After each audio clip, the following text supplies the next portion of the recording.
তো গাইস প্রথমে ভিডিওটি দেখি, তারপর পাবলিকের করা ফানি কমেন্টগুলো পড়ি। Let's go.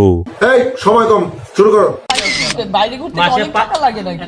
মাসে 10 বার 20 বার গিয়েছেন আপনি মিনিমাম। চামড়ার ব্যবসা যে কোনো দেশে লাভজনক, এদের টাকার অভাব হয় না, শুধু টাকা টাকা। আপনি তো সেল সেলায় বেচতে যাবেন। আমি আমার টাকায় গিয়েছি। আমি এত বছর ধরে কাজ করি ইন্ডাস্ট্রিতে, আমি ইনকাম করতে পারি না? হেতে কোথায় কাজ করে? কোনো নাটক সিনেমা তো তাকে দেখলাম না। গর্তের ব্যবসা করে নাকি? আর কি বলেন?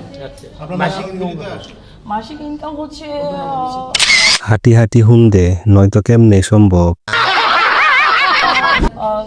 সামটাইমস 3 থেকে 4 লাখও হয়, আবার এর কমও হয়।